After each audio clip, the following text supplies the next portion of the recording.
नमस्कार दोस्तों, मैं भाक्षी और आप सुन रहे ज्ञान की बातें। यहाँ पे बात करने वाला हूँ टैक्स सेविंग एफडी के बारे में। कुछ लोग होते हैं टैक्स बचाने के लिए टैक्स सेविंग एफडी का फ़ायदा लेते हैं, इस्तेमाल कर लेते हैं, लेकिन समय के पहले अगर हमने टैक्स सेविंग एफडी को तुड़वा दिया तो क्या आपने को टैक्स में राहत मिलेगी? नहीं मिलेगी तो आपने को कितना टैक्स देना पड़ेगा या कुछ पेनल्टी भी लगती है? इसका पूरा जिक्र हम इस वीडियो में करने वाले हैं, तो इस वीडियो को पूरा देखेगा। और इससे पहले अगर आप इस चैनल पर नए हैं तो हमारे चैनल को सब्सक्राइब भी कर सकते हैं। हम ऐसे ही महत्वपूर्ण वीडियो लगातार आपके सेवा में प्रस्तुत करते हैं। तो चलिए शुरू करते हैं। कई लोग होते हैं जो टैक्स बचाने के लिए ऐसी जगह निवेश करते हैं जहां अपने को टैक्स में छूट तो मिलती है, साथ में अपने का रेट ऑफ इंटरेस्ट भी मिलता है और आपका पैसा बढ़ता रहता है। तो ऐसा ही एक टैक्स सेविंग का फंडा है टैक्स सेविंग एफडी, जिसका लॉक इन पीरियड होता है 5 साल का। उसमें हम निवेश कर सकते हैं, लेकिन इनकम टैक्स के छूट आपको पाने के लिए आपको उसमें 5 साल के लिए इंतज़ार करना पड़ता है। 5 साल के लिए आपको इन्वेस्टेड रहना पड़ता है।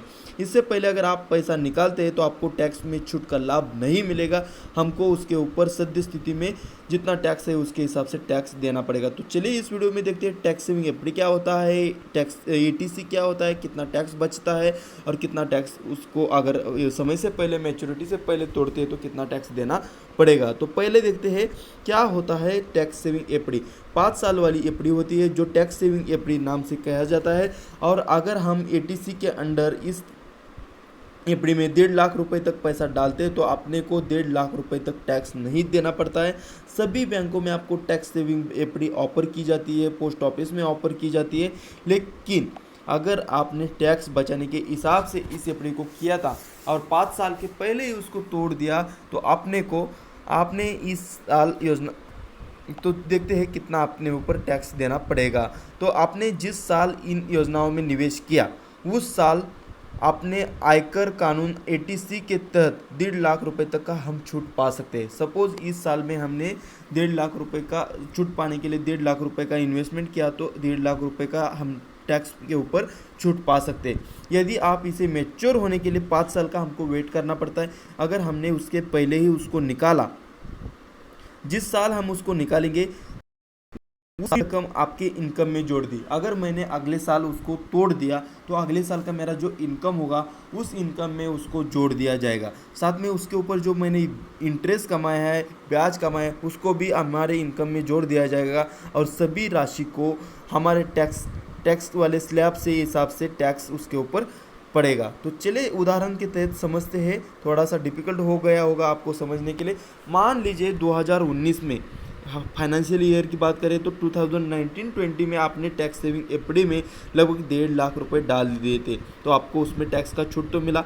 लेकिन आप 5 साल की जगह 1 साल के बाद ही आपने अपनी एफडी तुड़वाई, मतलब 2020 में अपनी एफडी को आपने तुड़वाया। तो 1.5 लाख जो आपने उसमें इन्वेस्टेड किया था वो 1.5 लाख रुपये पर टैक्स छूट का लाभ लिया है। वो आपकी जो 2020-21 की जो इनकम है, 2020-21 की जो इनकम है उसमें जोड़ा जाएगा। इसके बाद उसके ऊपर जो इंटरेस्ट आपने कमाया है 1.5 लाख के ऊपर, उस इंटरेस्ट को भी आपके इनकम में जोड़ा जाएगा और अपना जो टैक्स स्लैब आएगा उसके हिसाब से टैक्स लगाया जाएगा। तो एटीसी क्या होता है? आयकर कानून सेक्शन एटीसी दरअसल आपको टैक्स में एग्जम्पशन देने के लिए आप थोड़ा सा इन्वेस्टमेंट कर सकते हैं। तो दरअसल इनकम टैक्स कानून 1961 का एक हिस्सा है जिसमें आप निवेश करके, कुछ माध्यम है उसमें निवेश करके, जिसमें आप निवेश करोगे उसके बाद आपको छूट का दावा किया जा सकता है। कई लोग वित्तीय वर्ष खत्म होने से पहले टैक्स बचाने के लिए इसमें निवेश करते हैं।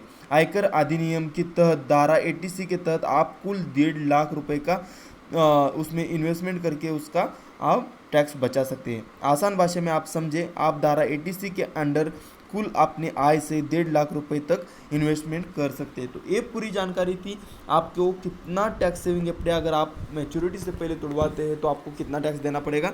तो सिंपल वर्ड में और एक बार समअप करता हूँ कि अगर आप जिस साल भी उसको तोड़ेंगे उस एफडी को, उस साल की जो आपको इनकम है, सपोज आपकी इनकम है 10 लाख रुपये, तो उसी में वो 1.5 लाख रुपये ऐड हो जाएगा, 11.5 लाख रुपये, और साथ में उसका जो 1.5 लाख रुपए का इंटरेस्ट है वो सब भी मिला के, सपोज 50,000 इंटरेस्ट आपकी एफडी ने कमाया है तो आपका 10 लाख इनकम, साथ में 1.5 लाख रुपए की एफडी और 50,000 का जो अपने इंटरेस्ट कमाए वो सभी मिला के 12-13 लाख रुपए कुछ होता है, उसके ऊपर आपके टैक्स के हिसाब से आपके ऊपर टैक्स लगेगा। तो चलिए शुरू दोस्तों, अगर ये वीडियो आपको पसंद आता है तो इस वीडियो को लाइक ज़रूर कीजिए और हमारे चैनल को सब्सक्राइब करके हमारे साथ जुड़े।